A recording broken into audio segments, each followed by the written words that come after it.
14 अगस्त 1947 आजादी के ठीक एक दिन पहले अखंड भारत दो हिस्सों में बंट गया, भारत और पाकिस्तान। बंटवारे का वो मंजर इतना खौफनाक था कि उसने भारत की आजादी के सुनहरे अध्याय को लाखों बेकसूरों के रक्त से रंग दिया था, जिसके निशान आज भी आजादी की महान गाथा पर एक काला धब्बा बने हुए हैं।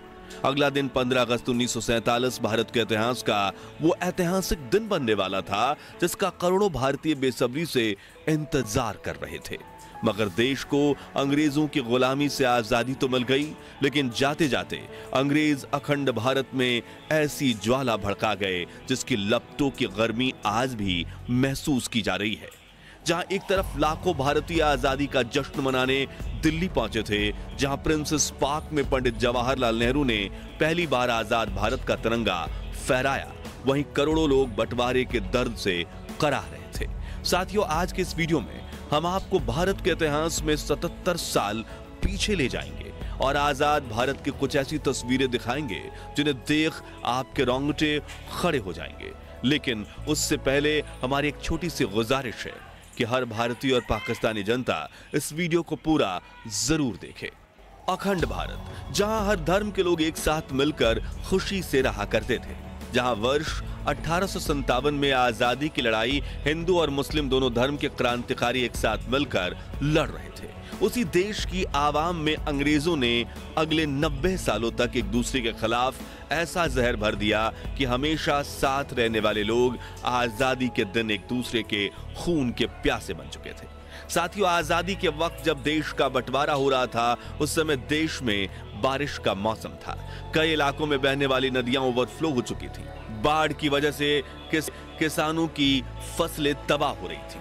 देशवासियों को अपने ही देश में रहने का डर सता रहा था। एक तरफ लाखों हिंदू पाकिस्तान से भारत की तरफ पलायन कर रहे थे, तो दूसरी तरफ लाखों मुस्लिम भारत से पाकिस्तान की तरफ भाग रहे थे। इस वक्त स्क्रीन पर आप दिल्ली से लाहौर जाने वाली ट्रेन की रियल दुर्लभ वीडियो देख रहे हैं। लोग ट्रेनों की छतों पर बैठकर सफर करने में मजबूर थे और जिन्हें ट्रेन नहीं मिल रही थी, उनमें से कुछ लोग ट्रकों में बैठकर पलायन कर रहे थे, कुछ लोग बैलगाड़ियों का सहारा ले रहे थे, तो कुछ परिवार एक छोटी सी साइकिल पर अपना बचा कुचा सामान लादकर देश से दूसरे देश की तरफ दौड़े जा रहे थे। जहां एक तरफ करोड़ों लोगों के लिए आजादी किसी वरदान से कम नहीं थी, वहीं लाखों लोगों के लिए ये एक अभिशाप बन चुका था, क्योंकि अपना सब कुछ छोड़कर जान बचाते हुए दूसरे देश में भागना किसी काले सपने से कम नहीं है।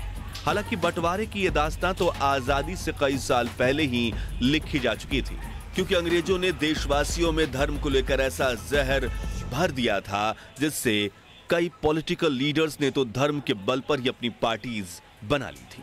जैसे कि मुस्लिम लीग के चीफ मोहम्मद अली जिन्नाह ने आजादी से कई साल पहले ही ये जिद पकड़ ली कि हिंदुस्तान में रहने वाले मुस्लिमों को एक अलग मुल्क दिया जाए, और उनकी इस जिद ने हिंदुस्तान के भाईचारे पर ऐसी चोट मारी जिसके निशान आज भी देखने को मिलते हैं।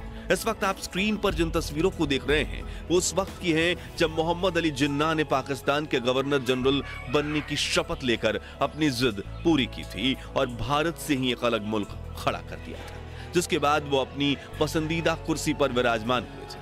हालांकि देश के बंटवारे को रोकने के लिए महात्मा गांधी, सरदार वल्लभ भाई पटेल और पंडित जवाहरलाल नेहरू जैसे दिग्गज नेताओं ने मोहम्मद अली जिन्नाह को भारत का पहला प्रधानमंत्री बनने तक का ऑफर दे दिया था।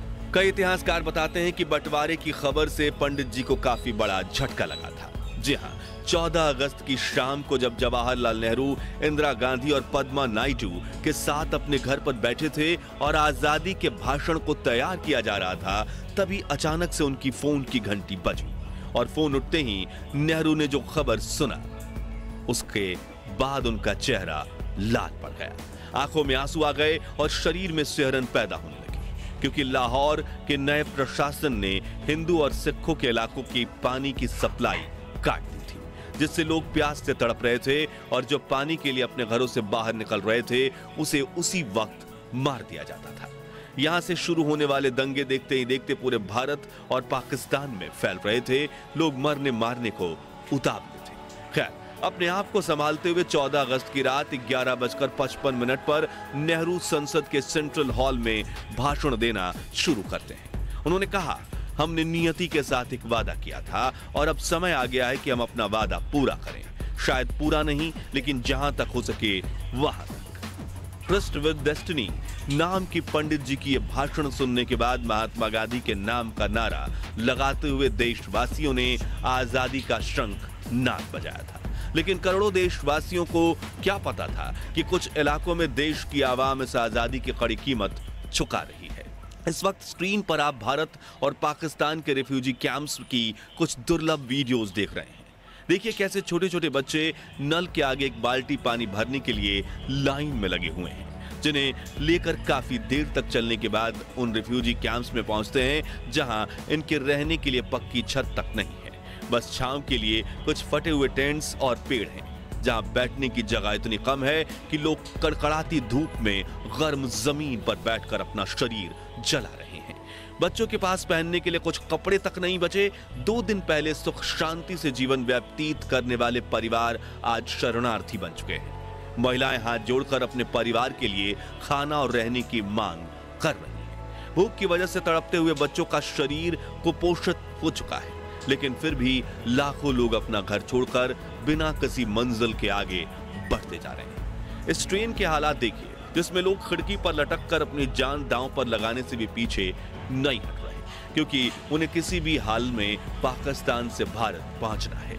ये तस्वीरें लाहौर की हैं, जहां लोग ट्रेन की पटरियों के पास बैठकर ही खाना पका रहे हैं, ताकि जब ट्रेन आए तो ये जितना हो सके उतनी जल्दी ट्रेन पकड़ सकें।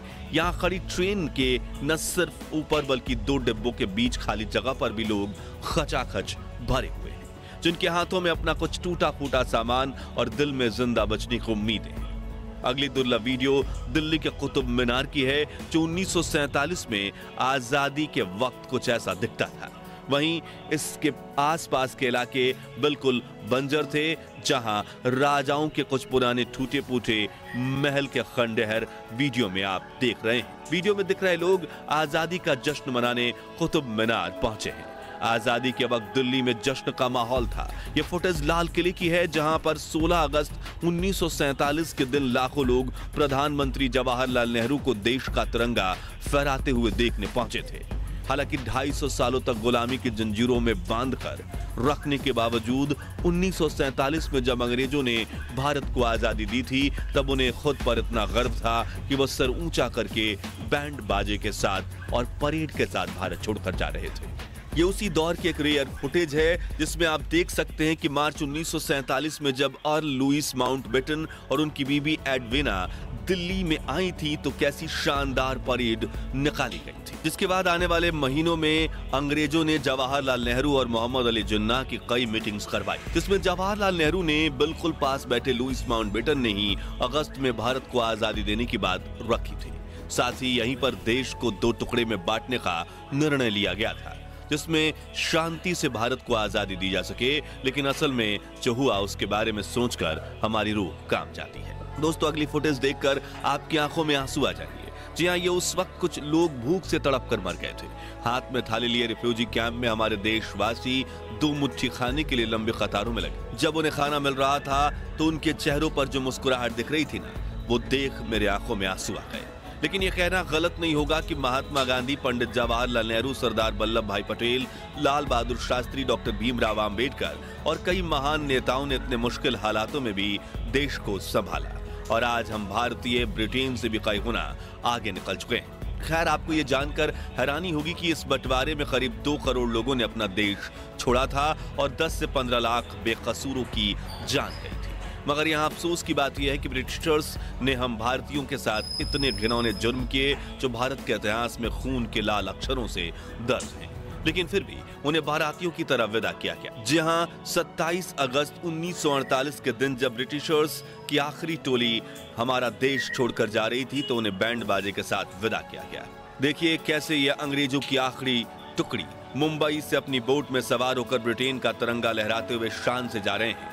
यही हम भारतीयों के अच्छे संस्कार हैं कि जब तक दुश्मन आपको परेशान न करे, तब तक उसके लिए हम अच्छा व्यवहार ही करते हैं। तो दोस्तों, अगर आप ये वीडियो अभी तक देख रहे हैं तो भारत और पाकिस्तान के बंटवारे के शिकार हुए उन 10 लाख लोगों को श्रद्धांजलि देने के लिए कमेंट बॉक्स में ओम शांति जरूर लिखिए और इस वीडियो को अपने फेसबुक और व्हाट्सएप ग्रुप्स में इतना शेयर कीजिए कि देश के हर व्यक्ति को आजाद भारत के लिए आवाम द्वारा दी गई इस अनसुनी कुर्बानी के बारे में पता चल सके और भविष्य में ऐसी ही सत्य घटनाओं से रूबरू होने के लिए हमारे चैनल को सब्सक्राइब करके पास वाली घंटी जरूर बजा दीजिए। जय भारत।